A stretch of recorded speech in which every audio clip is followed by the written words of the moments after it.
All right, everybody, ding, ding, ding. We are back up in that thing once again. New year, but same old greatness. This is Troy Vaughn, also known as Trey Amazing, part-time stripper, part-time megachurch pastor, but I am the full-time dating commentator of Atlanta, and this is Ringside Presents Corner Confessions. And we have a very awesome guest today. We have none other than Dr. Yvette Caslin. She is ATL's tax queen. Yes. So when it comes to taxes here in ATL, she is the go-to person. She is representing the Pink Print, which is her company. And before we begin this interview, we're talking about, if we're talking about taxes, we're talking about finances, we're talking about money. And of course, as a dating commentator, we're talking about dating and money, particularly how to date in a rough economy, fellas. How to date and keep your shirt on, because things have gotten a little bit more expensive. Prices have gone up. It's rough out here. So how do you date? How do you find love? How to make a great impression, but still keep your shirt on? So, and that's the reason why we have the awesome and the epic Dr. Yvette Caslin. When it comes to things about taxes, money, she is the go-to. Welcome, Dr. Caslin. Thank you for that awesome introduction. I want to meet that person you just introduced. Oh, we're talking about you. Well, I really thank you for that. It was very, very gracious and very charming of you. And yes, I am here. I am Atlanta's ATL tax queen. I serve everybody nationwide. I'm not just Atlanta, but this is my home base. And so, I take on the actual title as ATL tax queen, but I'm serving the U.S. And also my company is called the Pink Print, and it's a financial services firm that is the parent company for ATL Tax Queen. And we also offer mortgage loan origination. So we offer mortgages, as well as we help you to build your credit reputation. And today I was invited to talk to you about something that I love talking about, and it's love and money. So I want to press rewind for a minute, because I want to wish you a happy Love You Airy. Love you, Airy. Yes, all right. yes. I like that. So this is our month. It's our month for love. It's our month to celebrate our history. It's the month to really just celebrate who we are. Tax season kicked off at the end of January, and February is a big month for us in terms of your finances. And with all of the talk about inflation and the price of eggs. They're killing them.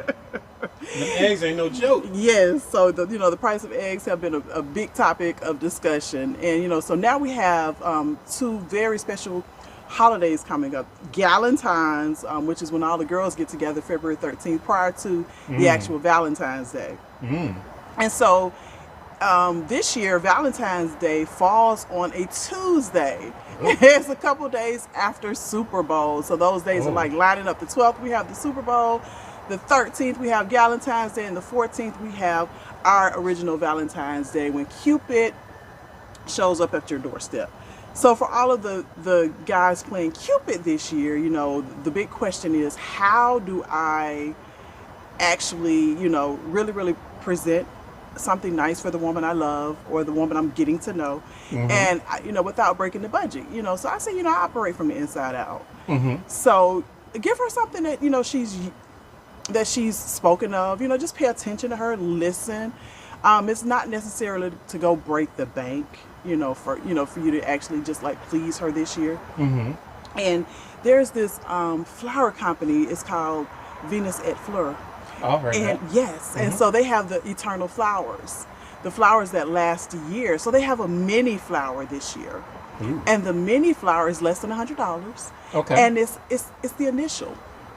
It's the initial? The initial. So if your name is Troy, so you get the initial T.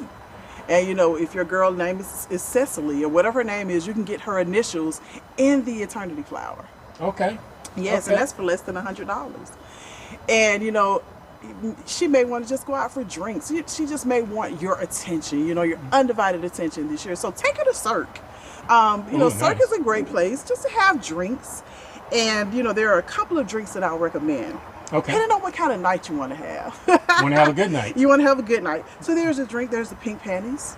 Nice. All right. So there's virgin territory. If she just likes a mocktail and just wants to go out and have a good time, and you don't want to necessarily get her drunk. So, you know, there's virgin territory.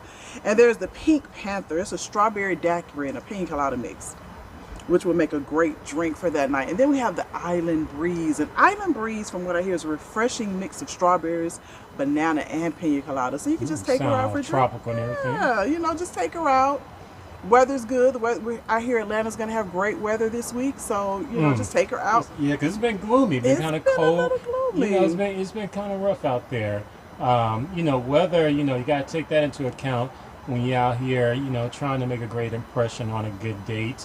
You know, you don't want the weather. You don't want the elements out there to spoil a good time, because again, you know, when you're out here, you're trying to make a great impression, you know, whether it be a first date or just dating and courtship in general. But you know, folks out here, you know, with the economy and inflation, you know, eggs are killing people. You know, between eggs and the notorious prices of these Beyonce tickets coming up, money and love, money and dating, this is a crucial equation.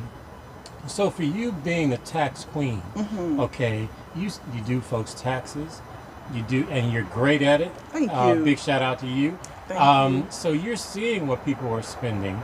You're seeing folks' salaries, what people are spending their money on. So as the ATL tax queen, I mean, you've given a great start. So trying to date, you know, you meet a young lady, and you know, you're trying to win her over. You want to take her out, but things are expensive. Now, for the, you know, when you go out, you know, when you get encountered by gentlemen, you know, trying to you know, impress you, what are some of the things you look for, as far as, you know, do you require a guy to spend a lot of money on a date? I do not require a guy to spend a lot of money on a date. You know, I'm a very, very intellectual person, so I like to have great conversations. You know, of course, I like to be pampered. I like to receive, you know, the PCJ. I like to receive the jewelry, the chocolates. You know, I like those Flowers, things. I like the flowers. Yeah. So of course, I like those things. I actually love those things, but it's not always necessary. You know, this month is Black History Month, and AMC is doing a wonderful thing during Black History. They have $5 movies. Yeah, and the movies, they're our movies. They're Woman King, Wakanda. They're all coming back to theaters just for us. So, you know, just do your research. It's important to do research. That's why I say conversation is important. Operate from the inside out. Pay attention to what she's saying, because you don't have to spend a lot of money. A movie night for $5, you know, that's unheard of. We haven't had movies for $5 since we were kids, you know. So just do a little bit of research. You know, I suggest even a helicopter ride in the Lake Lanier area, or if you just want to do a helicopter ride in Atlanta, you know, that would be impressive. You know, it doesn't take a whole lot of money, and you both get to enjoy it. So, you know, it's not something that you're just doing for her. It's something that you'll both enjoy, and it will elevate your conversations. It will just, you know, I'm about experiences. It's not about how much money you have or spend, or, you know, you do or don't have. It's about experiences, and I like to have great experiences over anything else. So let me ask you something. When it comes to, you know, taking a woman out on a date, let's talk about a first date. You know, we're talking about the first date. You know, want to impress her. Now, how do you feel about, you know, a man using a coupon or using a discount deal? What's the app that, you know, you go for as far as looking up deals? Groupon. Yeah. So it's like, it's all kind of, you know, there's Groupons, there's Living Socials, all kind of things like that. But when you're talking about a first date, you know, when you're talking about bringing a woman out, regardless if it's a restaurant or any kind of venue, how would you feel if if you enjoyed the evening, everything's going well, good conversation, then when the tab comes, he whips out a coupon, or he breaks out his phone and he tells the waiter or waitress, hey, can you scan this? Is that a bad look on a date? To break out a coupon or a Groupon first date or whatever, is it a bad look? No, absolutely not. First of all, when you whip out your phone now, you could be doing just an Apple Pay. Nobody knows what you're doing unless you just reveal it. It's that is so unimportant. If you have any doubts about it, just have a conversation to the side with the waiter. Take a little break from the table, or and just say, hey, waiter, I need to go talk to you over here for a second, and just share with him what's going on. There's a way to plan for everything, and you shouldn't have any doubts or concerns, and if it's unimpressive to the lady, she's probably not the one for you. If that's a turn off for her, she's probably not the one. So you want to be as honest and as transparent as possible from jump. Because the thanks to social media, of course, social media got to mess things up with social media and just the culture. Everything is about not appearing broke, because you could be I'm a guy, we can be called broke for the smallest of reasons. And so for a man out there, you don't want, once a woman calls you broke, that's it, that you're done at that point. But when you're out on a date, and little things like, of course, I'm a believer, I'm not really considered old school traditional, but if I ask you out, I'm going to pay. I'm going to pay for everything. There is no 50-50. There is no Dutch. I ask you out on a date, please believe I'm coming prepared to pay for everything. However, you're going to have some folks out there that are going to try to take advantage and circumvent. Now, in your opinion, your expert opinion, for a man to take you out, let's say he's taking out a woman who has children, do you think a man should pay for a woman's babysitter? That's all relative. You have to take into account, are you responsible for that? Are you going to take on responsibility for that woman's child, or that other man's child? Is this how you will start the relationship? If it's necessary for you to pay for a babysitter, and this is someone that you really want to court, I say go ahead and pay for the babysitter. But be sure that this is a relationship that you really want to be in, because when you buy the cow, you got to take the calf as well. So, things like that, like, I've heard women say, he's got to pay for a babysitter, or some women are now actually requiring car service on a date. Like, my man, if he takes me out on a date, if he wants to take me someplace, he's got to send a car. He's got to send a car service for me. Things like that. And, during a rough economy, fellas, we're looking, we're itemizing these things like, wait a minute, okay, how much is that going to cost? Little things like that. Do you feel like there are additional charges being taxed on to men as far as, taking women out? When we take you out, do you feel like, women are actually now adding additional costs to dates? So if the reason for a car service is that she has safety concerns with you picking her up, then by all means send her an Uber Premium. By all means. If it's a concern for her safety and this is a new relationship, I see nothing wrong with it. I heard that. Yeah, no, I actually agree with that. From a safety standpoint, if I'm asking you out on a date and meet me someplace, I want you to feel as safe as possible. The fact of the matter is, you don't know me. We don't know each other, and what we want is to focus on enjoying a lovely evening. We don't want to be concerned or paranoid about our safety, or whether or not I'm sending a problem to someone crazy or whatnot. So, safety and security, that's important. And as a man, fellas, look after the woman's, safety, make sure she feels secure, and if it requires a cab service or requires a car service, hey, you got to do it. So, love and money, these topics are always going to be intertwined. Why do you think, it's such a big deal out here, when you're talking about dating and money, how much you spend, why do you think that is such a major factor, why it plays a major factor in dating? It shouldn't. Because you're really just trying to get to know the other person. And love and money while they are like truly important in relationships, you just have to determine when they become a priority in a relationship. You know, when you're sharing, you know, costs, or, you know, covering, you know, establishing a family, or that's when it's important. But when you're dating, that really shouldn't be. You really should be getting to know the person, and the money is just like a byproduct. Because I've dated people with money, and I just simply did not like them.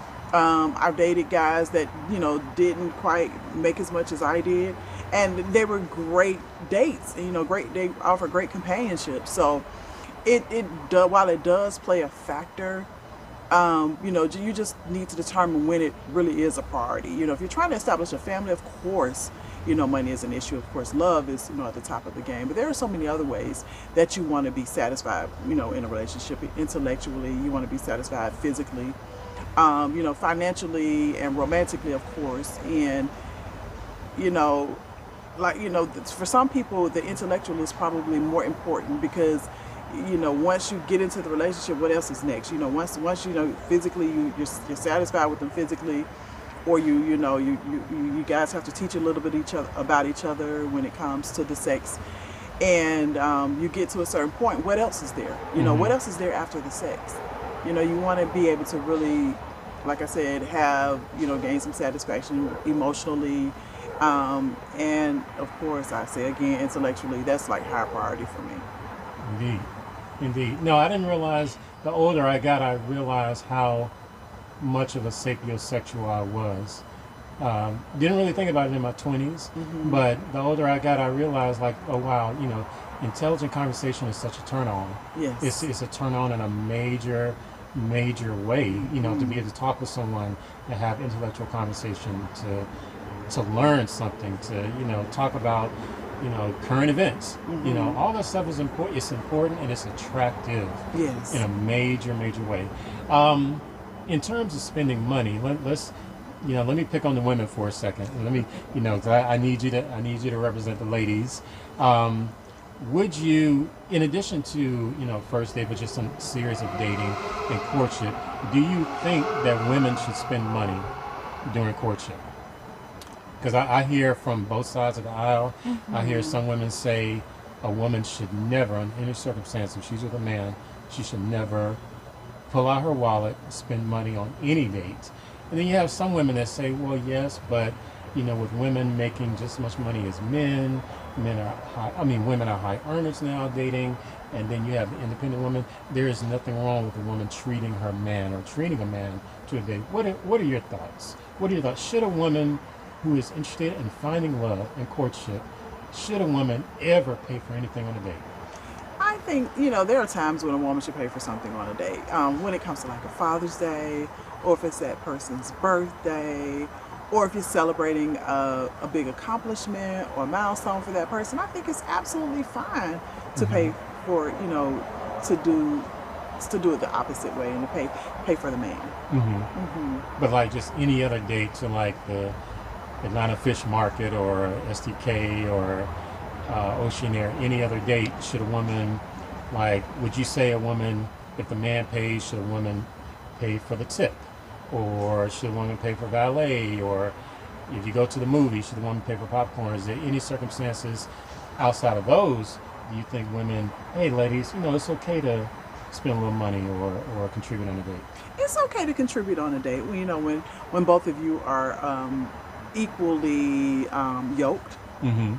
And you think it's perfectly fine for her to spend money, you know, on the date, as long as it's not to emasculate the man, as long as the woman is not trying to be too much of a girl boss and to be too independent. You know, I believe in relationships, you know, you should be out submissive the other person, you know, be, you know, out submit, or whatever the proper term is, be the most submissive. I think that's where the battle should be. How can I be more compromising? How can I be more submissive? And I think that works both ways.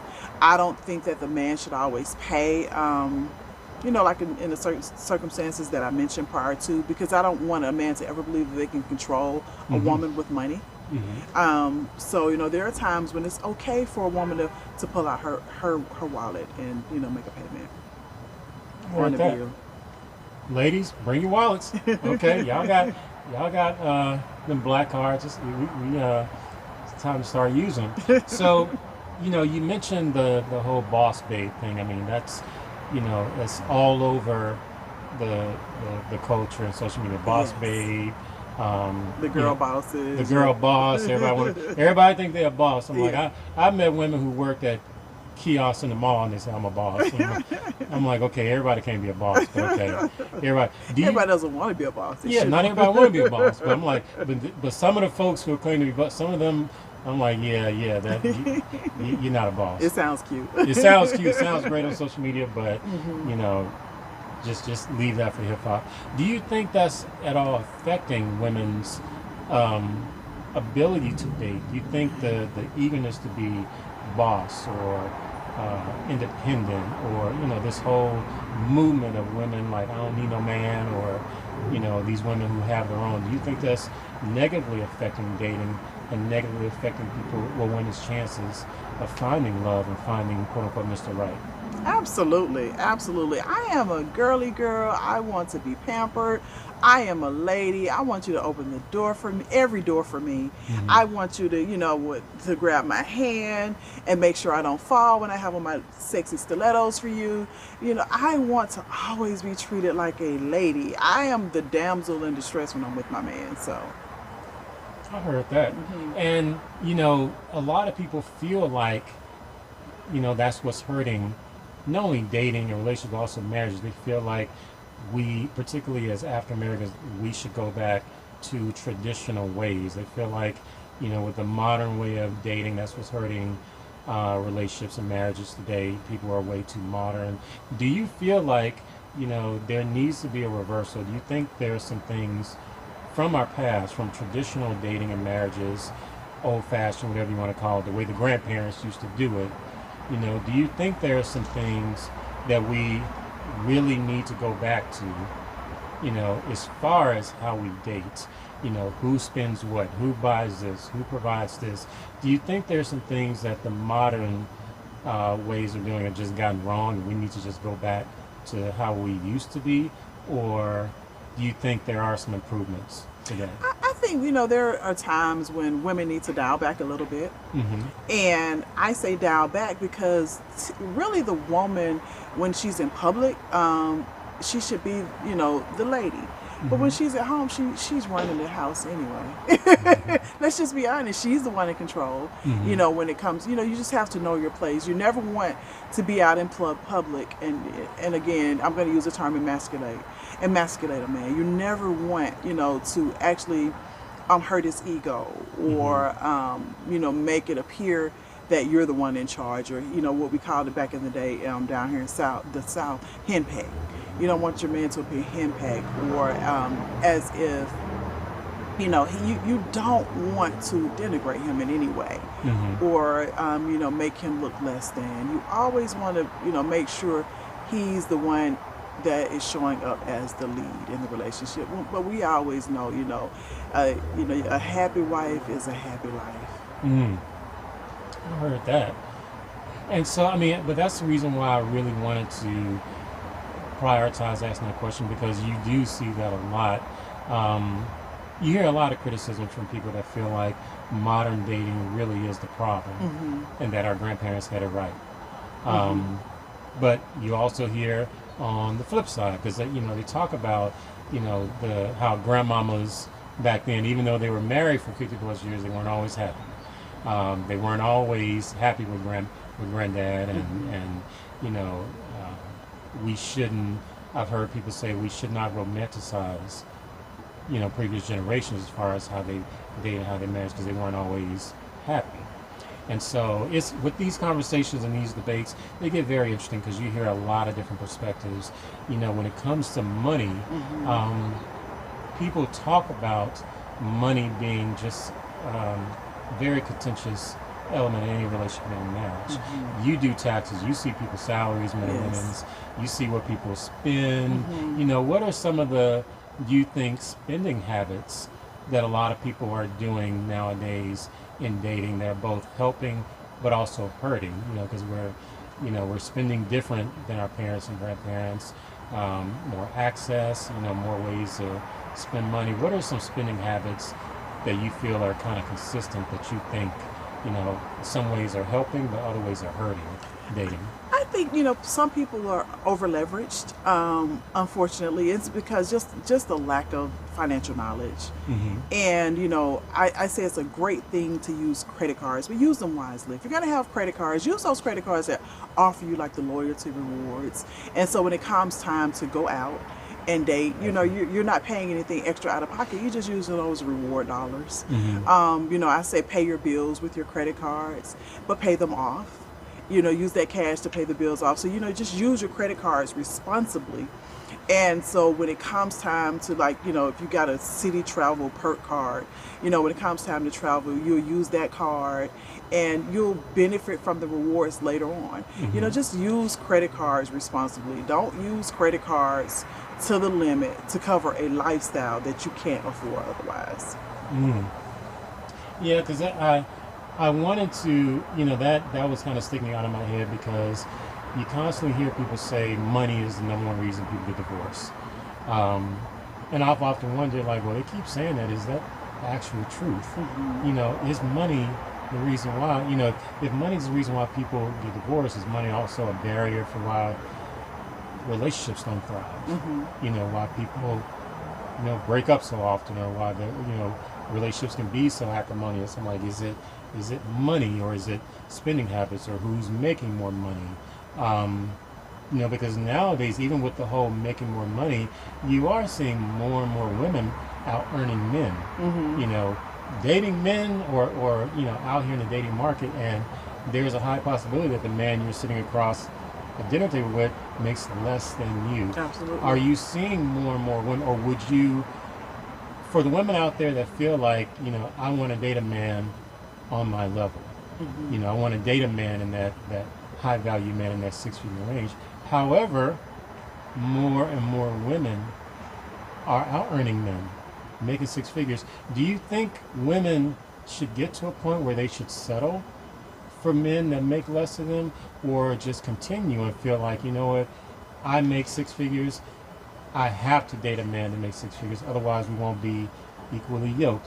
What do you feel about that? Do you think women should kind of dial back and say, what, if he makes less than me, that's okay, or kind of stick to their guns? I don't think your finances are tied to you being equally yoked. I think that's that is, I think they're two separate elements or whatnot when it comes to relationship. I feel that it's okay for a woman to earn more than a man, because when you're equally yoked and you have the same goal in mind, because there could be a time that he's going to make more than you. Tides turn, the economy changes, things shifts. If she has a 6K job, 6-figure job, 100K job, one year, the next 2 or 3 years, that job may dissolve, or that something may happen differently while he's building probably his own company, or he's working towards a goal that they both set. I don't ever think it's necessary for a woman.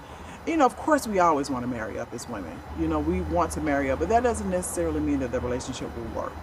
So, you want to definitely be equally yoked. You want to have that spiritual satisfaction. I go back again to that intellectual satisfaction, being emotionally satisfied, socially satisfied with this person. And the financial is something that you can work together. Indeed.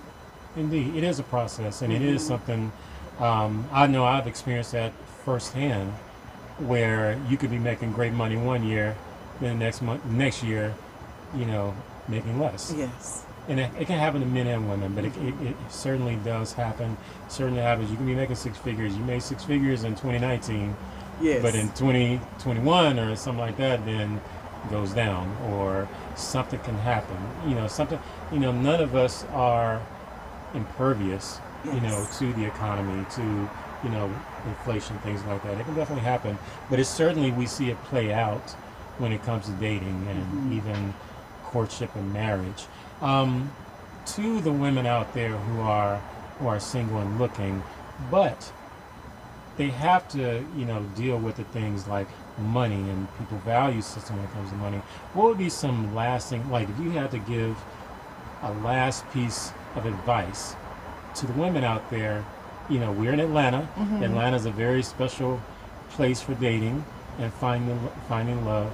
For the women out there, particularly the boss babes, the women who are high earners, looking for love, looking for courtship, but dealing with men who may be making less money, who may not have the same career ambitions, or who may have just had a different value system when it comes to dating. Because again, this Atlanta, it's a lot of different, belief system and values. What would be some words of encouragement that you would give to the women out there? Wow. Okay. Definitely, I say, get to know this person before you go for the maintenance. The physical, and whatever else you desire in a man. Really get to know the person, because if you want to find true love, it's not going to happen going to the bedroom first. Yeah. I say, celebrate celibacy in the relationship, and really know who you are and what you want. Just because you have a desire for something, do you actually meet up to your own standards? Have you really reached your own standards when it comes to what you want from somebody else? Because you also got to be something that they want, to spend their money on in the event that they come across like a windfall or something. Are you that person that they would want to spend the rest of their lives with? So just make sure you just work on you. And I feel, I believe in energy. I believe in vibrating really, really high. I believe that, when you set your goal to something, it will be attracted to you, because I do believe in the law of attraction and the law of vibration. And, so I just say work on you, and that person will find you. Just really, really set a goal and say, this is what I want. And, this is what I'm going to do to be at that level that I want my better half to be at. And, you just kind of just vibrate high and continue to achieve your goals, and he or she will be attracted to you.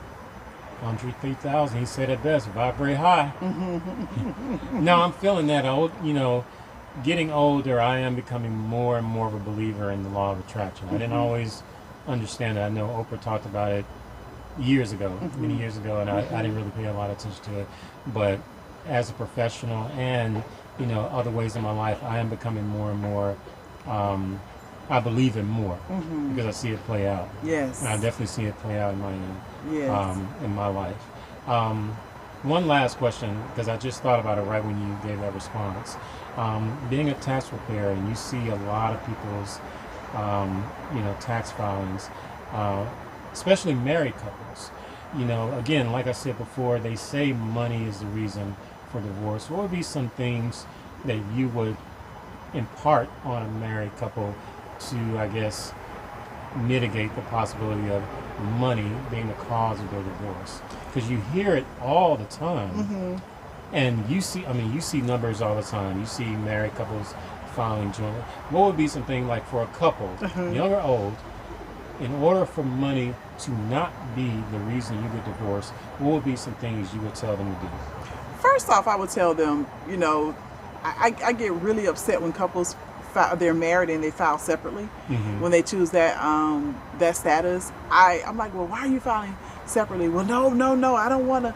And I'm like, no, there are benefits. The IRS, provides benefits to those individuals, provides a lot more credits for individuals who file jointly. And it's like an encouragement, for you to file jointly. And I say, get your finances in order, or whatever it is that is keeping you from filing jointly, because I feel like, there's energy there. When you're vibrating together and you're filing your taxes jointly, I feel like it just increases your trust for that person. For the opposite sex, because I feel like, when couples file separately, there's a lack of trust somewhere in that relationship when it comes to the finances, or a lack of trust with how they may have handled a previous relationship, and the reason they're at this tax status, or a lack of trust in what maybe a significant other prior to them, if they've had kids in the relationship. if they're paying alimony for that relationship. I just feel like it's just something there that these people, that this particular couple hasn't quite connected on. And I feel when they get to that point, I'm telling you, I've had couples to change their tax filing status. I'm like, no, why aren't you filing together? Why are you filing separately? And they'll tell me, and I'm like, no, this year, this is how we're going to do it. And if we don't do it this year, this is how we're going to do it next year. And I need y'all to work that out. And they really appreciate it, because it's, like I said, it's somewhere along the lines that there is a lack of trust in that relationship, and it's over money. And that's one of the first places it shows up. It's when it comes to them filing their taxes. It's like tax time. Okay, what you gonna do? This is what I'm gonna do. What you gonna do? What you doing? Yeah. So you already know that there's a wedge in the relationship right there. Like for those couples, like at that point, it ain't us. It's like this is what I'm doing. This is what you doing. Yeah. Like, now it's a separate thing. Now we separate at that point. I feel that. Dr. Caslin, thank you so much. But before we get out of here, before we exit, before you you moving on, for the people out there that want to get in contact with you, that want to reach out to you and talk about taxes or have you prepare their taxes, how can people find you? What are the best ways to get in contact with you? Social media, websites, so on and so forth. All right, so you can find me at YvetteCaslin.com and or atltaxqueen.com. I'm ATL Tax Queen on Instagram. I am Yvette Caslin on Instagram. And you can call me 1-877-YVETTE8, the number 8 for New Beginnings. 1-877-YVETTE8. That's 1-877-983-8838. You can also just call me locally, 404-314-3319. I'm your girl, Yvette Caslin, ATL Tax Queen. Peace up, ATL down. That's what I'm talking about. We're going to have all that information in the description, so don't worry. You don't have to stress too hard. Her information, her social media will be in the description. All you got to do is just click on down and click on it, and you will be able to get directly in contact with Dr. Caslin. Thank you so much. Can I say one last thing? Oh, of course. All right, so you mentioned this video, you get an extra 25% off my tax services. Flat out. That's what I'm talking about, y'all. No excuses. We here for you. I mean, get your taxes done. Today, this year's date, April 18th. April right? the 18th, yes. That's for the first filing deadline. And if you're going to do the 6-month extension, that's in October. So. All right. Thank you so much, everybody out there. Make sure you go ahead and like this video. Drop some comments down below. Let us know how we're doing. But most importantly, and I can't stress this enough, most importantly, make sure you punch that subscribe button. Punch that subscribe button so you can get notified whenever new content drops. This is Trey Amazing, Ringside's Corner Confessions. Dr. Yvette Caslin, thank you so much. And we are out. A-Town. Hey, what did you say? Peace up, A-Town down. That's what I'm talking about.